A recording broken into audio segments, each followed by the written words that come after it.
Pertama, di dalam Islam panduannya sederhana. Ada 3 hal yang sama. Yang pertama adalah kehormatan, yang kedua adalah darah, yang ketiga adalah harta. Dalam ketiga hal ini boleh untuk kemudian dilaporkan. Karena darah, harta, dan kehormatan itu termasuk yang satu. Cuman kan bagian kehormatan agak-agak sedikit tricky ya. Kenapa? Contoh misalnya. Ya kalau misalnya contoh kayak pasal karet ya. Orang yang melaporkan orang lain karena perlakuan tidak menyenangkan gitu kan ya. Kan ada pasal perlakuan tidak menyenangkan. Pertanyaannya, emang kapan sih orang berlaku menyenangkan gitu? Ya kadang-kadang semua orang kan gak menyenangkan bagi kita. Ya tetangga saya bakar sampah itu tidak menyenangkan bagi saya gitu kan ya. Saya mungkin tidak sering keluar rumah juga tidak menyenangkan bagi dia. Atau saya gak suka Felicio, kenapa? Sipit aja dia. Bisa jadi dia gak menyenangkan, saya tidak menyenangkan bagi dia. Nah itu kan agak pasal karet gitu kan ya. Nah termasuk di dalam rumah tangga. Pertanyaannya adalah sejauh mana orang tuh terganggu secara verbal itu kemudian bisa untuk menjadi satu kasus KDRT.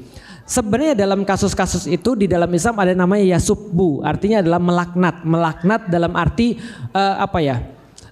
yang sesuatu yang memang ditujukan untuk menyakitkan. Contohnya misalnya ya, mohon maaf,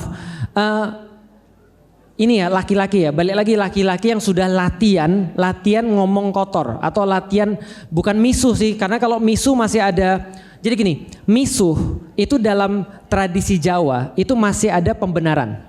Kenapa? Karena orang Jawa kadang-kadang menggunakan kata-kata pisuan atau misuh itu untuk menunjukkan kedekatan. Bisa dipahami nggak maksudnya? Saya nggak usah nyontoin ya, kalau saya contohin bahaya. Tapi gini, kalau kita dekat sama orang, kita candanya biasanya lebih ekstrim daripada orang yang baru ketemu, benar nggak? Nah, itu orang Jawa kalau sudah deket banget dia misuh. Nah itu pertemanan. Contoh lagi ya. Ada kadang-kadang kata-kata yang bersifat kayak gitu tapi sudah jadi kayak lucu-lucuan. Orang Bandung misalnya. Nah orang Bandung tuh tidak ridho kalau ujungnya tidak dikasih an tadi itu. Padahal dia bukan tujuannya untuk menghina, gitu kan? Tapi ada orang-orang tujuannya untuk menghina. Contoh dalam rumah tangga biasanya yang dipakai kata-kata yaitulah wanita tunasusila, tapi yang jahatnya itu biasanya dikatakan oleh laki-laki kepada perempuan. Itu namanya adalah kekerasan verbal. Hasilnya bisa jadi lebih parah daripada kekerasan fisik. Karena kalau kekerasan fisik itu bekasnya cuma di fisik. Tapi kalau kekerasan verbal itu bekasnya di hati. Bekasnya di jiwa. Bisa jadi dia juga akan melaksanakan itu pada anak-anaknya ataupun mengganggu dia secara kejiwaan. Maka kalau sudah ada yang kayak gitu harus memang diselesaikan. Tapi termasuk aib atau tidak? Kalau andaikan itu tidak merusak jiwa dan kehormatan itu aib. Jadi tidak boleh disebar. Tapi balik lagi, kalau kita sudah merasa terganggu dengan itu, kehormatan tadi rusak. Contoh misalnya kayak dikatain wanita tunasusila, tapi dalam arti yang jelek. Lah kalau misalnya kan nggak mungkin orang dalam rumah tangga dasar lu wanita tunasusila, kan nggak mungkin kan? Pasti dengan kata-kata yang kasar kan, dengan tujuan itu apa? Menyakiti orang. Nah kalau kayak gitu itu nggak sehat. Nah ini harus diselesaikan juga dan itu bukan aib juga. Ceritain nggak ada masalah. Aib itu apa sih? Aib itu adalah sesuatu kekurangan pada suami yang dia nggak suka kalau itu dibuka. Dan itu tidak ada kasus kepada doror. Doror itu apa? Harta, kehormatan dan darah. Karena 3 ini sama. Makanya di dalam Islam ada ad-dororo yuzalu. Yang namanya doror harus dihilangkan by any means. Tapi jangan diposting di sosial media. Paham maksudnya? Kasus kemarin gimana Ustadz? Saya tetap nggak setuju kalau diposting di sosial media.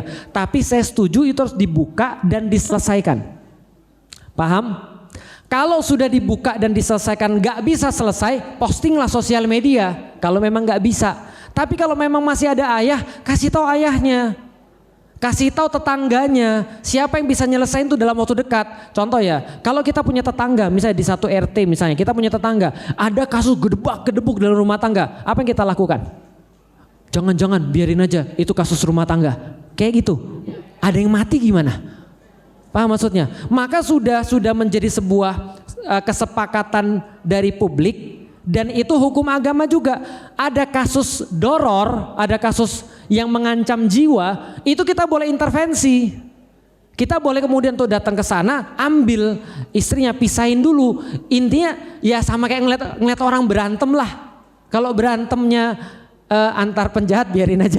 Nggak aja. Kalau ada orang dipukulin ya harus dipisahin.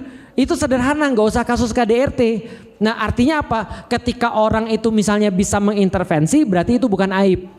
Gitu kan ya.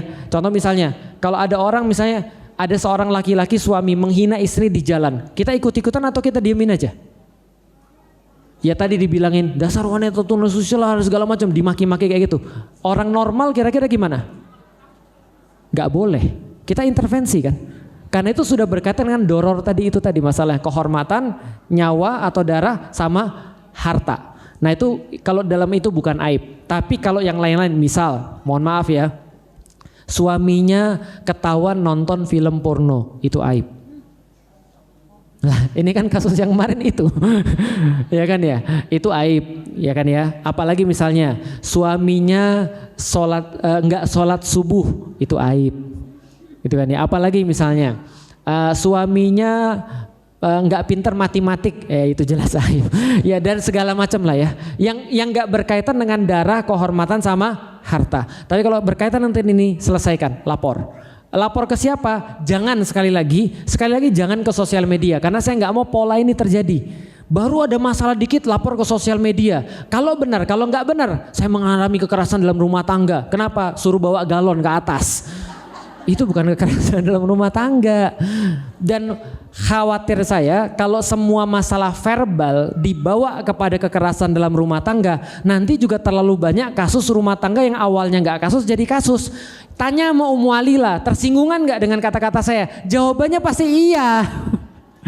Karena kenapa? Karena perempuan memang perasa. Laki-laki kalau ngomong kadang-kadang neken, kadang-kadang nyakitin. Semua rumah tangga pasti ada yang namanya dalam tanda kutip ya masalah verbal. Tapi masuk kekerasan atau tidak, itu masalahnya. Maka Islam membatasi pada pada kehormatan. Jadi gitu. Menuduh berzina itu kehormatan. Jadi nggak boleh dibiarkan. Karena di dalam Islam ada khusus berkaitan hukum had qadzaf. Yaitu adalah orang-orang yang menuduh perempuan baik-baik berzina. Itu berat tuh hukumannya tuh. Nah itu contoh termasuk kehormatan. Apalagi menuduh WTS tadi. Nah, itu berat juga. Jadi kehormatan, harta dan nyawa atau darah. Itu yang ketiga. Oke, terakhir silahkan.